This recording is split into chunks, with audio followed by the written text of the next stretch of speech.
여러분이 매일 아침 먹는 그 약, 병을 고치는 게 아니라 새로운 병을 만들고 있을 수 있습니다. 혈압약이 당뇨를 만들고, 위장약이 치매를 부르고, 수면제가 뼈를 부러뜨립니다.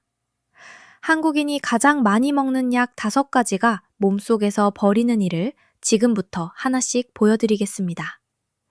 이 영상을 끝까지 보시면 다음 병원 방문 전에 반드시 의사에게 물어봐야 할 질문이 생기실 겁니다. 첫 번째는 스타틴입니다. 나쁜 콜레스테롤을 낮춰주는 약이죠.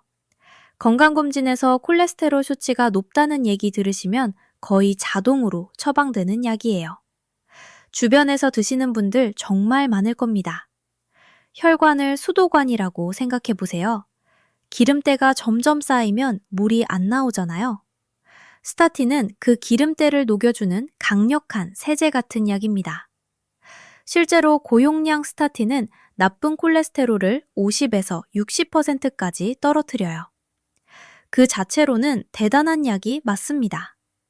그런데 이 강력한 세제에 부작용이 있습니다. 수도관의 기름때는 녹이는데 수도관 자체를 녹슬게 만들 수 있어요. 고용량 스타틴을 오래 먹으면 당뇨 발생 위험이 10에서 12% 올라갑니다. 콜레스테롤을 잡으려고 먹기 시작한 약이 당뇨라는 전혀 다른 병의 문을 열 수 있는 거죠. 몸에서도 신호가 옵니다. 아침에 일어났을 때 온몸이 뻐근하고 무거운 느낌. 나이 탓이라고 넘기시는 분들 많은데 이게 스타틴의 가장 흔한 부작용인 근육통일 수 있어요. 특별히 운동을 한 것도 아닌데 팔다리가 묵직한 느낌이 계속된다면 약을 의심해 볼 필요가 있습니다. 한국인에게 특히 주의가 필요한 부분도 있어요. 서울대 연구에 따르면 국내 스타틴 복용자에서 간 손상 발생률이 연간 100명당 17명입니다. 서양인보다 높은 편이에요.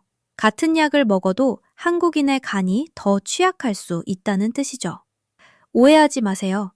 스타틴 자체가 나쁜 약은 아닙니다. 심혈관 위험이 높은 분, 이미 심근경색이나 뇌졸중을 경험하신 분에게는 반드시 필요한 약이에요.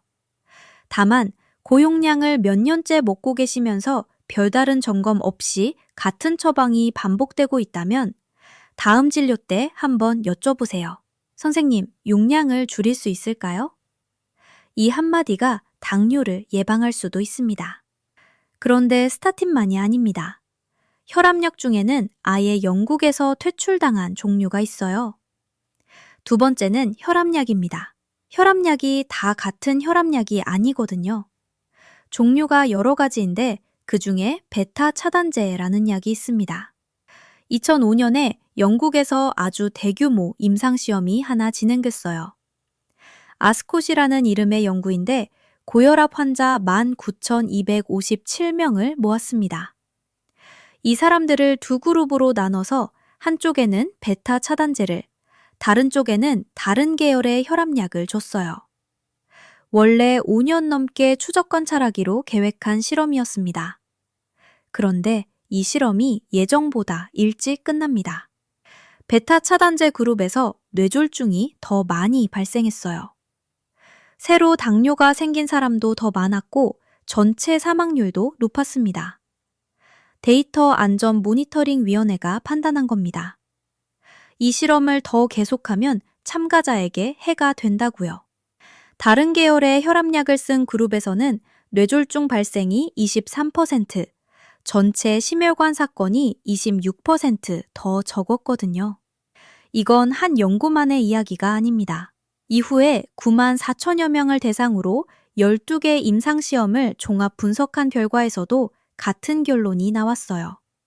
베타 차단제가 당뇨 발병 위험을 22% 높인다는 거였죠. 2006년 영국의 의료 가이드라인 기관인 나이스가 공식 발표합니다. 베타 차단제를 고혈압 1차 치료 권고에서 제외한다고요. 벌써 20년 전 일이에요. 한국은 어떨까요? 2022년 기준으로 고혈압 치료제 중 베타 차단제 처방 비율은 15%입니다. 1위는 아닌 4위이지만 아직 처방되고 있어요. 1위인 ARB 계열이 76%, 2위 칼슘 채널 차단제가 62%인 걸 보면 베타 차단제가 주류는 아니지만 완전히 사라진 것도 아닙니다.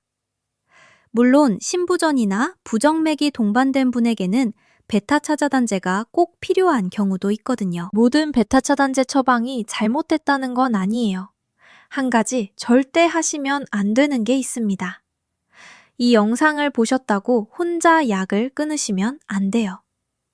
베타 차단제를 갑자기 끊으면 심박수와 혈압이 급등합니다. 심장마비나 부정맥이 올 수 있어요. 약을 바꾸거나 줄이는 건 반드시 담당 의사와 상의한 뒤에 하셔야 합니다. 혈압약은 그래도 다른 계열로 바꿀 수 있습니다. 대안이 있단 말이에요. 그런데 다음 약은 대안 자체가 마땅치 않아서 더 문제입니다. 세 번째는 수면제입니다. 잠이 안 오면 수면제를 드시는 분들 많으시죠?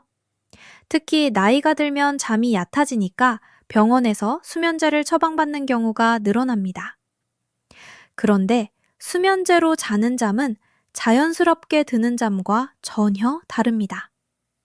졸피뎀 같은 약은 깊은 수면 단계를 억제하고 얕은 수면만 늘려요.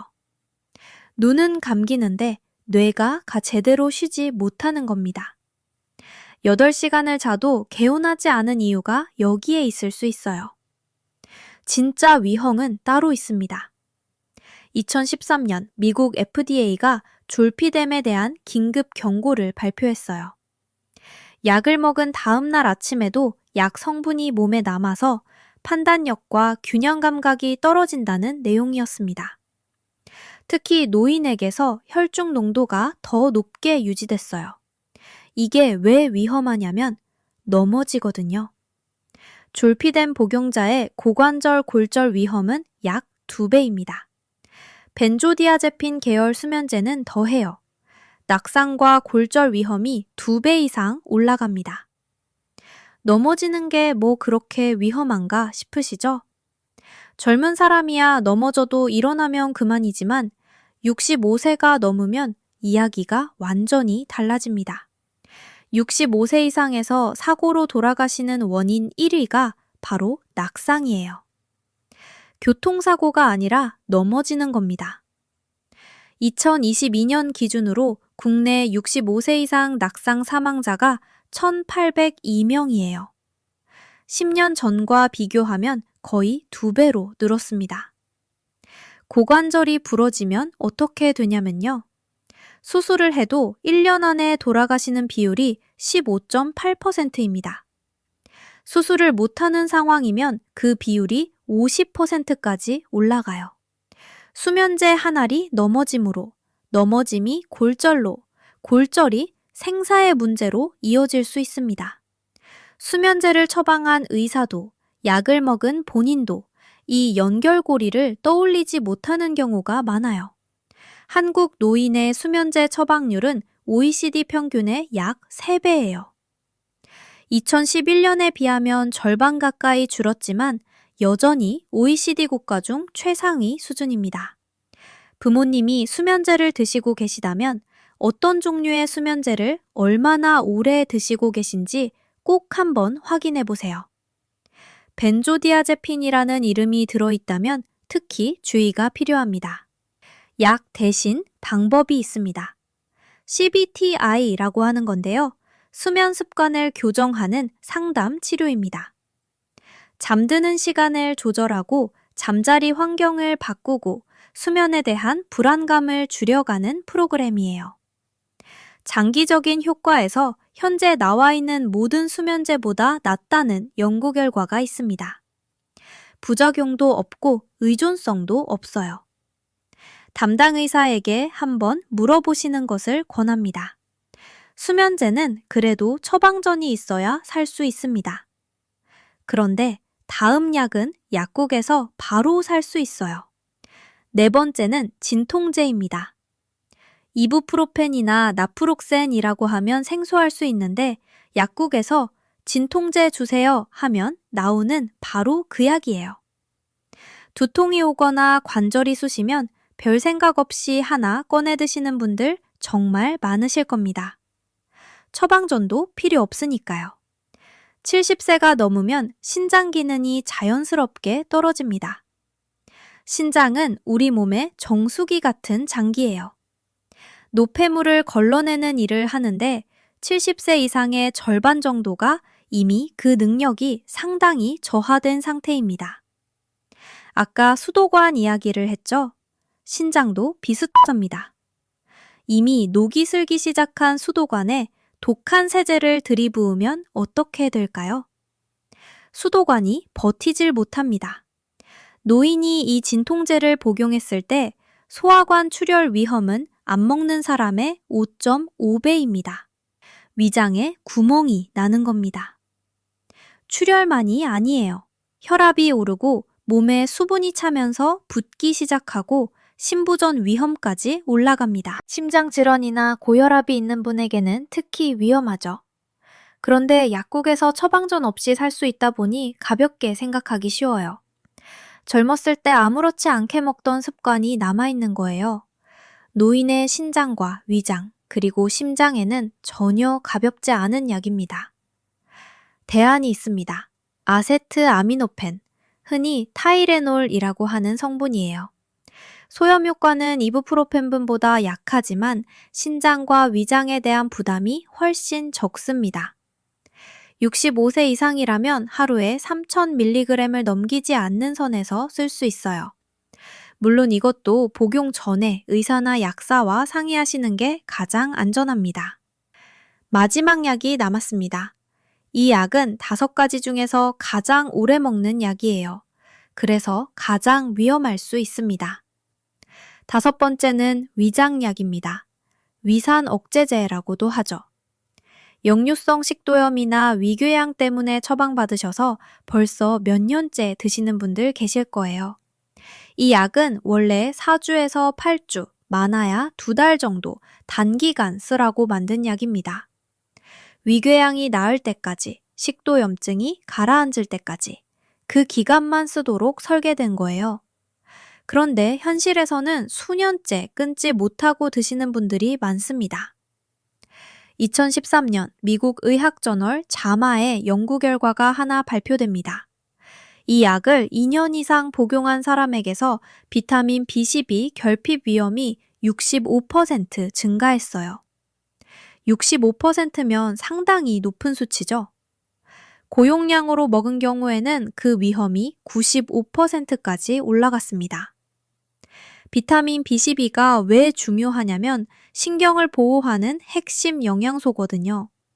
우리 몸의 신경세포를 감싸고 있는 보호막을 유지하는 데 필수적인 영양소입니다. 이게 부족해지면 손발이 저리기 시작합니다. 처음에는 발끝이 살짝 저린 정도예요. 나이 들어서 그런가 보다 하고 넘기시는 경우가 많죠. 그런데 계속 부족하면 인지 기능이 떨어집니다. 기억력이 나빠지고 판단이 흐려지고 집중이 안 되고 치매와 비슷한 증상이 나타나는 겁니다. 위벽을 보호하는 코팅제라고 생각해 보세요. 코팅이 적당하면 위벽을 지켜줍니다. 그런데 코팅이 너무 두꺼워지면 영양분이 흡수되지 못해요. 위를 지키려고 먹은 약이 뇌에 필요한 영양소를 차단하고 있었던 겁니다. 비타민 B12만이 아닙니다. FDA도 2011년에 별도로 안전 경고를 냈어요. 이 약을 장기간 사용하면 마그네슘 수치가 위험한 수준까지 떨어질 수 있다는 내용이었습니다. 마그네슘이 부족하면 근육 경련이 오고 심한 경우 심장 박동 이상까지 올 수 있어요. 위궤양은 나았는데 약은 계속 나오고 식도염이 가라앉아졌는데 처방은 그대로인 경우가 많습니다. 4주에서 8주 쓰라고 만든 약을 몇 년째 드시고 계시다면 다음 진료에서 이렇게 물어보세요. 선생님, 이 약 아직 필요한 건가요? 오늘 다룬 5가지 약, 스타틴, 베타타타단제, 수면제, 진통제, 위장약. 이 약들이 전부 나쁜 약이냐? 그건 아닙니다. 필요한 사람에게는 반드시 필요한 약이에요. 약 자체가 문제가 아닙니다. 약을 끊으라는 이야기는 더더욱 아니에요. 문제는 약을 먹기 시작한 뒤로 한 번도 돌아보지 않는 거예요. 이 약이 아직 필요한지, 부작용은 없는지, 용량은 적절한지, 더 나은 대안은 없는지, 한 번도 물어본 적이 없다면 지금이 바로 그때입니다. 오늘부터 할 수 있는 것 3가지만 기억하세요. 첫째, 다음 진료 때 이 한마디. 선생님, 이 약 계속 먹어야 하나요? 둘째, 오늘 집에 가시면 가족약장을 한번 열어보세요. 오늘 이야기한 5가지 중에 해당되는 게 있는지 확인해 보시는 겁니다. 셋째, 약을 줄이거나 바꾸는 건 반드시 의사와 상의하세요. 특히 혈압약이나 수면제는 혼자 끊는 게 약을 먹는 것보다 더 위험할 수 있습니다. 약을 끊으라는 게 아닙니다. 약에 대해서 질문하라는 겁니다. 그 한마디가 여러분의 건강을 지킬 수 있어요. 이 영상은 의학적 진단이나 처방을 대신하지 않습니다. 반드시 전문의와 상담하시기 바랍니다. 여러분의 약장에는 몇 가지가 해당되시나요?